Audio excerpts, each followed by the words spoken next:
मसीह में मेरे प्रिय भाई और बहनों, आप सबों को जय यीशु। कोरोना बीमारी कोविड-19 के चलते लोग ये बताते हैं एक छोटा सा वायरस, एक छोटा सा कीटाणु किस प्रकार मनुष्य के अंदर में प्रवेश करके, विशेषकर उसके फेफड़ा में प्रवेश करके उसका जान का खतरा बन सकता है। इसलिए लोग कहते हैं बार बार अपने हाथों को बढ़िया से साबुन से धो और अपने मुंह को अच्छा से ढको और जितने भी जगह ज्यादा बाहर मत जाइए, अपने आप को इस प्रकार की परिस्थितियों से बचा के रखो और अपने शरीर में जो प्रतिरोध की शक्ति है उसको बढ़ाओ। प्रिय भाई और बहनों, पाप के विषय में भी लोग यही सोचते हैं, कहते हैं कि हमारे जीवन में पाप छोटा सा कीटाणु वायरस जैसे प्रवेश करता है और किस प्रकार मनुष्य को तबाही की ओर ले जा सकता है। प्रिय भाई और बहनों, पाप क्या है? ज्यादातर लोग यही बताते हैं जो गलती हम करते हैं और जो भलाई हमने नहीं किया है, ये दोनों पाप हैं। लेकिन आज मैं पवित्र आत्मा के विषय में पवित्र बाइबल हमें क्या सिखाते हैं उसके बारे में आपको बताना चाहता हूं और बाइबल को गहराई से समझने के लिए हम कोशिश करेंगे। संत योहन के सुसमाचार अध्याय 16 के 7वां वचन से इस प्रकार लिखा हुआ है, फिर भी मैं तुमसे सच कहता हूं, तुम्हारा कल्याण इसमें है कि मैं चला जाऊं। यदि मैं नहीं जाऊंगा तो सहायक तुम्हारे पास नहीं आएगा। यदि मैं जाऊंगा तो मैं उसे तुम्हारे पास भेजूंगा। जब वह आएगा तो पाप, धार्मिकता और दंडाज्ञा के विषय में संसार को दोषी सिद्ध कर देगा। पाप के विषय में क्योंकि वे मुझ में विश्वास नहीं करते, धार्मिकता के विषय में क्योंकि मैं पिता के पास जा रहा हूं और तुम मुझे फिर नहीं देखोगे, दंडाज्ञा के विषय में क्योंकि इस संसार का अधिपति दोषी ठहराया जा चुका है।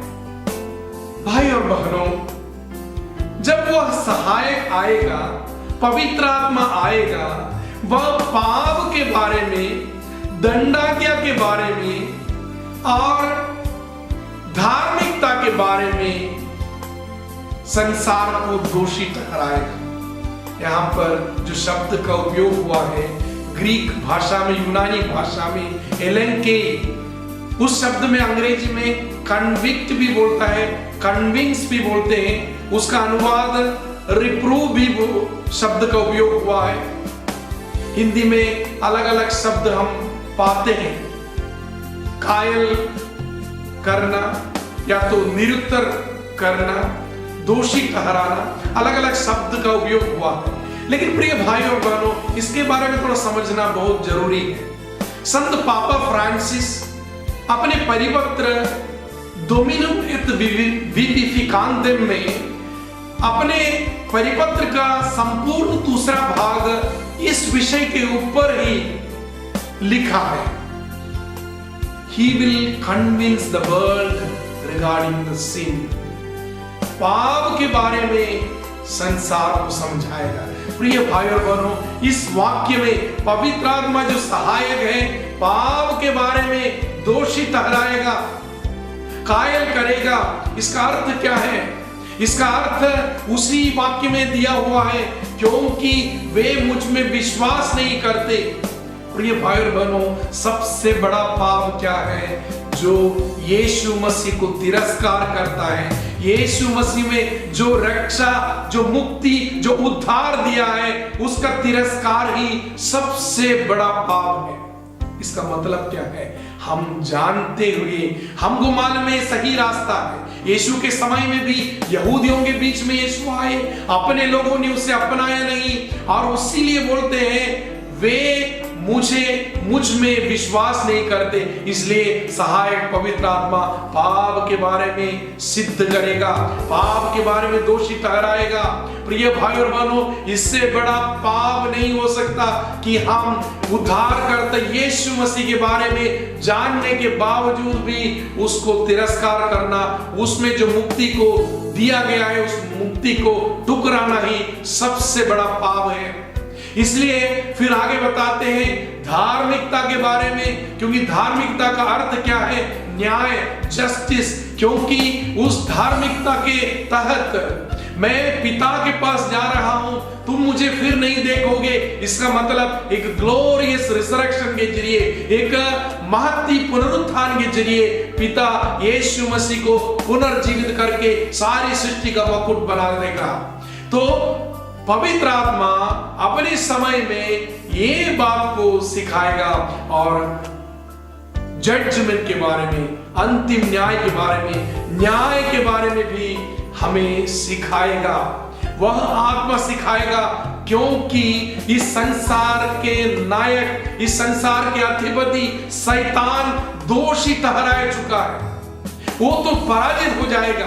क्योंकि देखिए, सबसे बड़े अहम बात जो पवित्र आत्मा हमें सिखाएगा कि जो सृष्टि का पूर्णता उद्धार में है, उस पूर्णता तक पहुंचने में जो गड़बड़ करता है वही तो शैतान है। उस शैतान के काम को फेल कर देगा, उस शैतान के काम को टुकराएगा, उस शैतान के काम को तोड़ देगा। इसलिए प्रिय भाई और बहनों, आज आपको यही आह्वान मिलता है, अपने पाप के बेड़ियों के बंधन को तोड़ दो और यीशु मसीह को अपने मुक्तिदाता के रूप में स्वीकार करो। ये नहीं हो सकता हम दो नाव में पैर रखेंगे तो। दो नाव में पैर रखने वालों को क्या हालत होता है आप सोच के देखिए। उसका जीवन तो पानी में डूब के उसका अंत हो जाएगा। दो नाव में पैर नहीं रख सकते। भले छोटे मोटे गलती होने से भी यीशु मसीह के उद्धारकर्ता प्रभु मसीह को ठुकराना सबसे बड़ा पाप है। आज सवाल आपके सामने है, क्या आप भी उस पाप में फंसे हुए हैं? क्या आप भी उस पाप के जंजीर के बेड़ियों में झगड़े हुए हैं?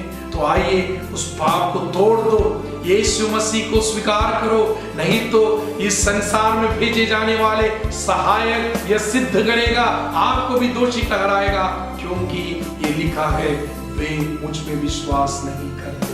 प्रिय भाई और बहनों, आइए हम प्रार्थना करें। सर्वशक्तिमान परमेश्वर, हम निर्बल मनुष्य हैं प्रभु जी, हम बहुत समय नहीं जानते हमें क्या करना है। प्रभु जी, कभी कभी हम उद्धार पाए हुए लोग होने के बावजूद भी हम उस उद्धार को ठुकरा देते हैं, उस यीशु मसीह को हम छोड़ देते हैं। हम अपने जिंदगी के हर दिन की जिंदगी में हम अपने छोटे मोटे गलतियों में से होकर प्रभु जी उस उद्धार के फल को स्वीकार करने योग्य नहीं होते। हमें क्षमा कर प्रभु जी।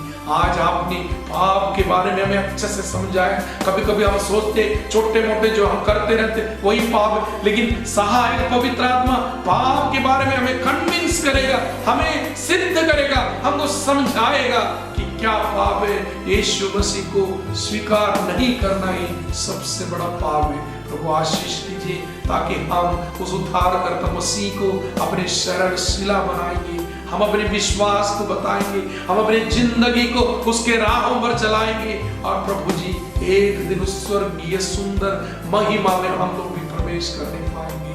धन्यवाद देते पिता, प्रार्थना सुनने के लिए। प्रार्थना मांगते हैं पिता और पुत्र और पवित्र आत्मा के नाम पर, आमीन।